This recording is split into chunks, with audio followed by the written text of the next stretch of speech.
Against the Gods bab 2076, Tanda Jiwa Kaisar Iblis Nirwana. Hanya 5 kata, seperti bisikan setan. Itu juga seperti suara yang sangat jauh dari luar langit, dan seperti keheningan kosong dari jurang gelap yang tak berujung. Ketika suara itu jatuh, bayangan iblis ganas di pupil Yun Ce perlahan menghilang. Dan kemudian muncul di pupil Dewa Penenun Mimpi. Nirwana. Jiwa Iblis. Gumaman Lisu yang linglung bergema di lautan jiwa Yun Ce yang perlahan-lahan mendapatkan kembali kejernihannya. Dia ingat bahwa sebelum Yun Ce jatuh ke dalam jurang ketiadaan, Ratu Iblis Ciu Yao menuangkan 80% jiwa iblis nirwana miliknya ke dalam jiwa Yun Ce. Yun Ce tidak dapat mengendalikan jiwa Kaisar Iblis Nirwana, dan bahkan tidak dapat mengaktifkannya secara aktif. Tapi, itu dipisahkan dan dipindahkan oleh saya secara pribadi, jadi itu sangat patuh dan tersembunyi di dalam jiwa, sampai saat disentuh. Apa yang akan terjadi kalau disentuh? Ini akan seperti Dewa Iblis yang terbangun dari tidurnya. Namun, itu hanya dapat disentuh sekali, dan itu mungkin akan menjadi kemarahan terakhir Kaisar Iblis Nirwana di dunia ini. Kemarahan terakhir. Mengingat perkataan Ciu Yao saat itu, Li Su akhirnya memahami rencana Yun Ce. Dalam rumor, Dewa Zetian sangat mencintai putrinya melebihi hidup, kontrak pernikahan antara Dewi Zetian dan anak Dewa Shen Luo, kerajaan Dewa Penenun Mimpi yang kekuatan utamanya adalah kultivasi jiwa, dan yang memiliki kekuatan mimpi yang jatuh. Shen Luo, Zetian, dan penenun mimpi yang berteman dekat satu sama lain.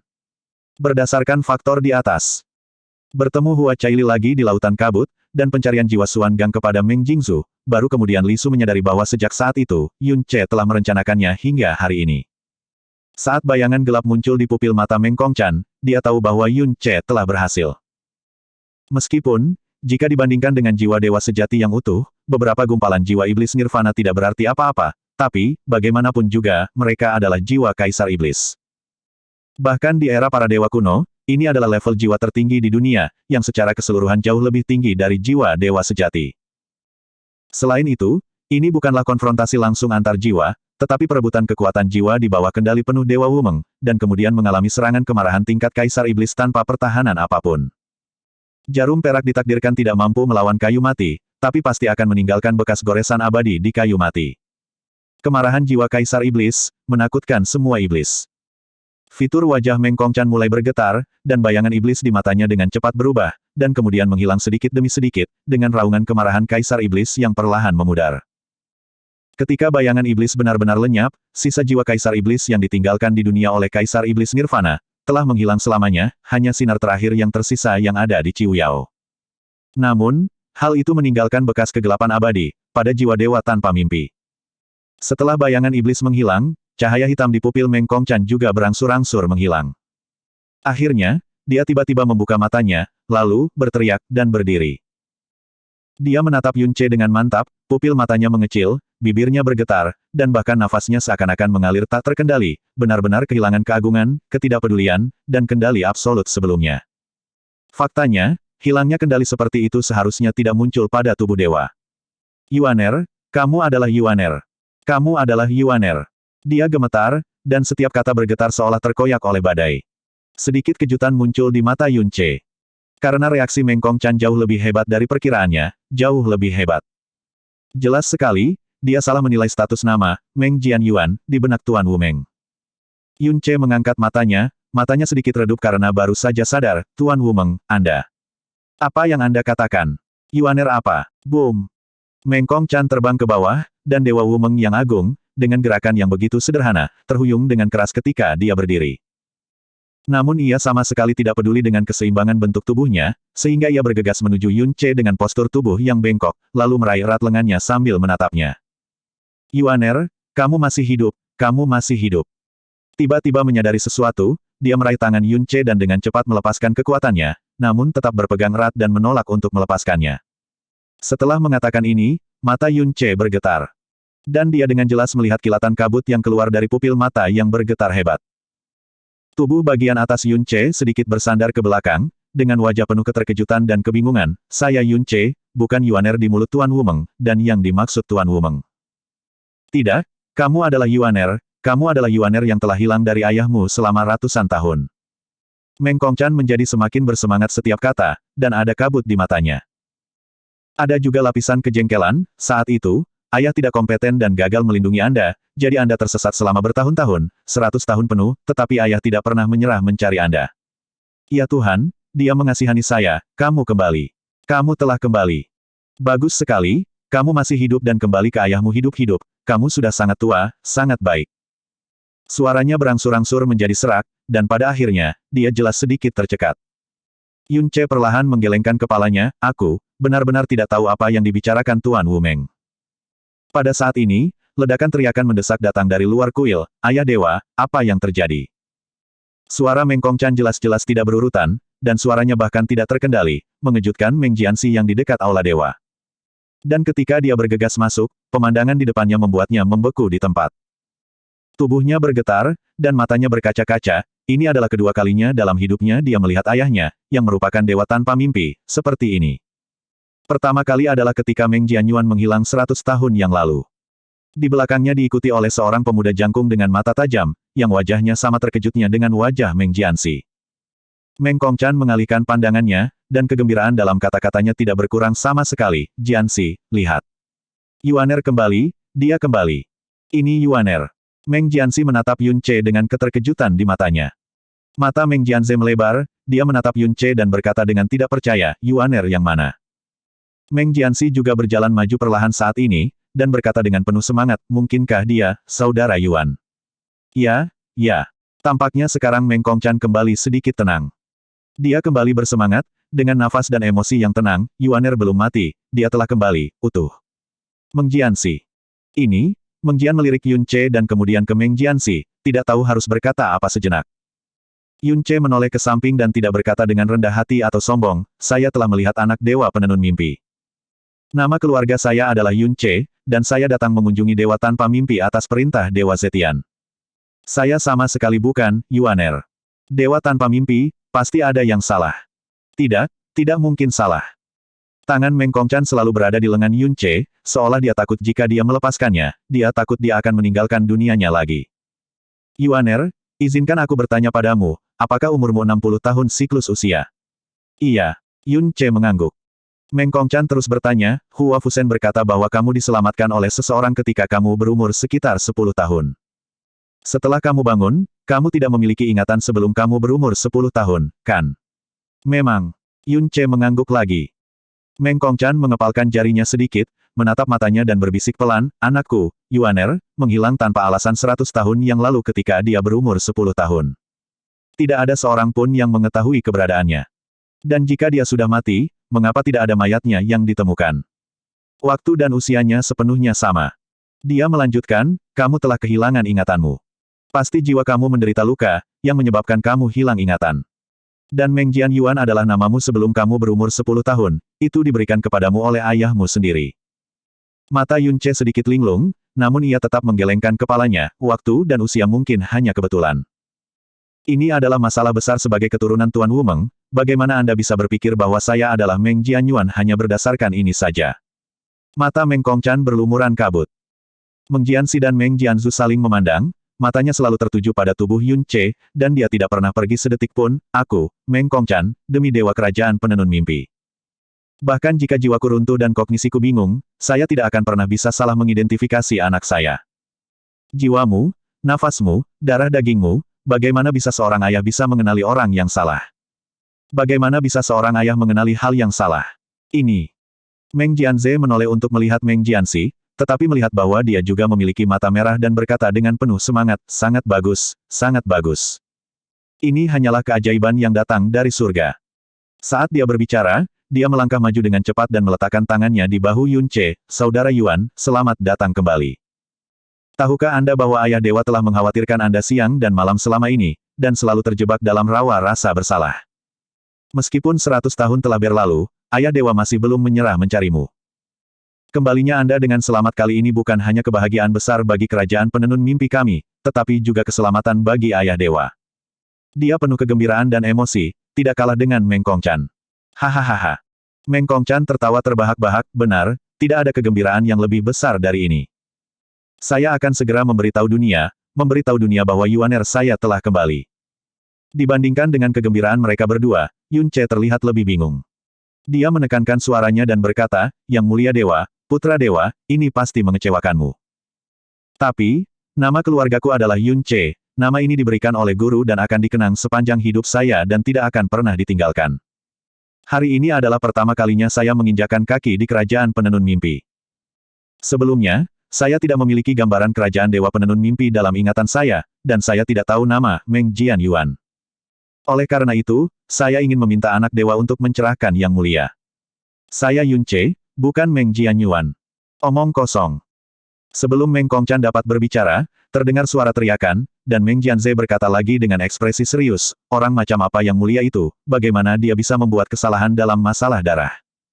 Kamu telah hilang selama 100 tahun, dan kamu kembali hari ini untuk pertama kalinya. Kamu menjadi begitu penuh pertanyaan dan kontradiktif. Pak! Suara gigi patah dan tulang pipi bergema di seluruh aula. Sebelum Meng Jianze menyelesaikan kata-katanya, dia terbang keluar, menyemprotkan busa darah lengket dalam jumlah besar ke udara. Bodoh, Meng Jianzi berbisik diam-diam. Meng Jianze bangkit dengan panik, mengangkat kepalanya, dan memandangi tatapan mata ayah dewanya yang sangat menyeramkan. Lutut yang hendak diangkatnya tiba-tiba lemas kembali, rasa takut yang tiada habisnya membuat matanya menciut. Setelah Yuaner baru saja kembali dari bencana. Aku tidak tahu harus berbuat apa dengan cintaku, tetapi beraninya kamu berbicara begitu kasar kepada Yuaner. Kemurkaan dewa bagaikan surga yang tercurah. Sebagai salah satu putra Meng Kongchan yang paling menonjol, Meng Jianze tidak pernah dipandangi oleh ayahnya dengan tatapan seperti itu. Ia membungkuk ketakutan dan gemetar, nak. Anak tidak berani, anak hanya. Keluar. Ya, ya. Meng Jianze mundur dengan panik dan melarikan diri. Saat matanya kembali ke tubuh Yun Ce, tatapan tegasnya langsung berubah lembut, tidak masalah, tuanmu menyelamatkan hidupmu. Dia bukan hanya dermawanmu, tetapi juga dermawan terbesar seluruh kerajaan penenun mimpi. Kamu kehilangan ingatan dan tidak dapat menerima tubuh Yuaner, dan kamu tidak dapat menerima aku sebagai ayahmu. Ini normal, dan tidak ada yang salah dengan itu. Dengan cara ini, jika Anda menyukainya, terus gunakan nama Yun Ce. Jika Anda ingat, atau jika Anda bersedia menerima saya sebagai ayah suatu hari nanti, Anda dapat menggunakan nama Meng Jianyuan lagi. Kata-kata dan sikapnya lebih dari sekedar kompromi, hampir menyanjung. Ini. Meng Jianzi menegur, ayah dewa, aku tahu kamu selalu bersalah terhadap saudara Yuan dan ingin menebusnya dengan segala cara yang mungkin. Tetapi saudara Yuan adalah putra ayah dewa. Jika ayah tidak memberinya nama keluarga, ini, pasti akan menarik orang untuk bergosip. Haha, Meng Kongchan tersenyum tipis, ini adalah anugerah dari Tuhan sehingga Yuaner bisa kembali dengan selamat. Yang lainnya tidak penting, selama Yuaner baik-baik saja dan Yuaner menyukainya, semuanya baik-baik saja. Yun Ce berusaha keras untuk menekan keraguan di wajahnya, dan berkata dengan hormat, junior benar-benar tersanjung oleh kasih sayang Dewa Wumeng yang begitu besar. Hanya saja dampak kejadian ini terhadap junior, terlalu besar, dan saya sungguh tidak tahu bagaimana menghadapinya, bagaimana menyikapinya. Yun Ce selalu enggan memanggilnya ayah dewa, dan selalu keberatan dengan identitas, Meng Jianyuan. Meng Kongchan merasa kecewa, namun dia dengan cepat melambaikan tangannya untuk menghibur, tidak masalah, hanya saja aku terlalu khawatir menjadi seorang ayah. Jangan biarkan ini terjadi, tidak ada tekanan. Ayah akan menemukan cara untuk mengembalikan ingatanmu. Sampai saat itu, kamu ingin menjadi siapa, dan apa, tidak akan ada yang memaksamu. Yun Ce langsung memberi hormat, terima kasih Dewa Wumeng. Terima kasih ayah dan anak, mengapa kamu harus begitu sopan? Meng Kongchan tersenyum dan menghentikan Yun Ce untuk memberi hormat. Dia melihat ke arah Yun Ce, dan semakin dia melihatnya, semakin dia dipenuhi dengan kegembiraan, seperti apa penampilanmu saat besar nanti. Tapi itu jauh lebih baik daripada saat ayahmu masih muda. Jika ibumu melihatmu, aku tidak tahu betapa bahagianya dia. Pantas saja gadis itu. Pada titik ini, dia tiba-tiba mengalihkan pandangannya, Jianzi, segera beritahu seluruh area bahwa Yuaner telah kembali dengan selamat. 5.000 kristal Yuan berkualitas tinggi akan didistribusikan di setiap istana mimpi. Domain abadi Qimeng akan dibuka selama 3 bulan, semua murid di atas penguasa ilahi dapat masuk. Semua orang berdosa di domain dosa akan dikurangi hukumannya selama 100 tahun, dan setiap domain yang berafiliasi akan dibebaskan dari pengorbanan 100 tahun, cepat pergi. Meng Jianzi menekan keterkejutan di hatinya dan dengan hormat menerima perintah itu lalu pergi. Meng Kongchan menarik tangan Yun Ce, Yuaner, ayah akan membawamu ke suatu tempat yang hanya milikmu. Saat dia keluar dari aula dewa, ekspresi Meng Jianzi tiba-tiba berubah menjadi suram, dan saat dia mengambil langkah, dia perlahan kembali tenang. Segera, Meng Jianze bergegas keluar dari samping dan sampai di belakang Meng Jianzi. Pakaian peraknya berlumuran darah, wajahnya bengkak, dan dia dalam kondisi yang menyedihkan, dengan rasa takut yang masih ada di wajahnya. Yang mulia, apakah anak itu, benar-benar Meng Jianyuan yang seharusnya sudah lama meninggal? Setiap kata yang diucapkan Meng Jianze ditusuk sampai ke inti dengan gigi patah. Apakah menurut Anda ayah dewa bisa salah tentang hal semacam ini? Meng Jianxi berkata dengan suara lemah, tidak ada berita selama 100 tahun. Semua orang mengira dia telah dihancurkan, tetapi ternyata dia tidak melakukannya. Saya tidak menyangka dia masih hidup. Ini benar-benar masalah besar. Melihat ekspresi Meng Jianxi, Meng Jianze berkata dengan hati-hati, Yang mulia, apakah kamu tidak takut? Takut? Kenapa? Meng Jianxi berkata dengan tenang. Dia adalah anak dewa sebelumnya. Meng Jianze berkata dengan sungguh-sungguh, tidak apa-apa jika dia mati. Jika dia kembali hidup kali ini, dia mungkin mengancam statusmu. Ancaman. Meng Jianxi tersenyum tipis, dia tidak memiliki sumber daya dari kerajaan dewa, dan dia dapat mengubah 60 tahun siklus usia untuk berkultivasi menjadi master ilahi tingkat ketiga. Di dunia biasa, dia adalah seorang jenius yang luar biasa, tetapi di hadapanku, dia sama sekali tidak cukup baik. Dalam hal memahami dan mengendalikan kerajaan penenun mimpi, dalam hal pencapaian, dan dalam hal hati manusia, dia bahkan tidak memenuhi syarat untuk dibandingkan denganku. Kecuali untuk hal-hal lain, keilahianku 1 poin lebih baik daripada miliknya. Karena alasan ini saja, menurutmu apakah dia mungkin mengancam posisiku sebagai anak dewa? Yang mulia benar, tapi sikap ayah dewa membuatku tidak bisa tidak khawatir. Meng Jianze berkata, dia memperlakukan kita seolah-olah kita bukan anaknya, tapi untuk Meng Jianyuan. Yang mulia, jangan lupa bahwa meskipun keilahian merupakan syarat penting untuk memilih anak dewa. Tapi, pengambil keputusan terakhir pada akhirnya ayah dewa. Langkah Meng Jianxi menjadi kaku sesaat. Saat itu, ketika Meng Jianyuan menghilang, kamu pasti tidak melupakan penampakan ayah dewa. Terlebih lagi, saat itu, Meng Jianyuan hanyalah bayi yang belum disapih, dan ayah dewa tidak sabar untuk memberinya gelar anak dewa. Dia mengundang semua orang besar terhadap upacara tersebut. Seluruh dunia datang untuk memberi selamat kepadanya dan membangun kuil untuknya lebih awal. Meski sudah lama menghilang, pembangunan kuil belum berhenti sampai selesai sepenuhnya. Dan Yang Mulia masih belum memiliki kuil Anda sendiri. Berhenti bicara. Meng Jianxi menyela, kami dan Jianyuan sama-sama bersaudara. Kita harus bekerja sama dan bekerja sama. Bagaimana kita bisa begitu berbeda? Jangan ucapkan kata-kata ini lagi di masa mendatang. Yang Mulia. Meng Jianxi, namun malah mempertegas kata-katanya, nasibku dalam hidup ini semua terikat pada Yang Mulia, dan aku tidak akan pernah berani membangkang. Tapi soal ini, Yang Mulia tidak boleh menganggap enteng masalah ini. Apakah Yang Mulia telah lupa bagaimana nasib Pan Buang, mantan anak dewa kerajaan kupu-kupu burung hantu? Apa Yang Mulia sudah melupakannya? Apa yang akan terjadi jika kamu tidak bertindak lebih cepat? Apakah kamu lupa Yang Mulia? Setialah pada anak dewa sejak dini. Saat anak dewa menjadi dewa, ayam dan anjing secara alami akan mengikutinya ke surga. Oleh karena itu, seperti yang dikatakan Meng Jianze, nasibnya sudah lama terikat dengan tubuh Meng Jianxi. Bagaimana mungkin dia tidak cemas dengan kembalinya Meng Jianyuan dan sikap Meng Kongchan yang jauh berbeda dengan putra lainnya? Setelah berita kembalinya Meng Jianyuan menyebar, bukan hanya dia saja yang khawatir.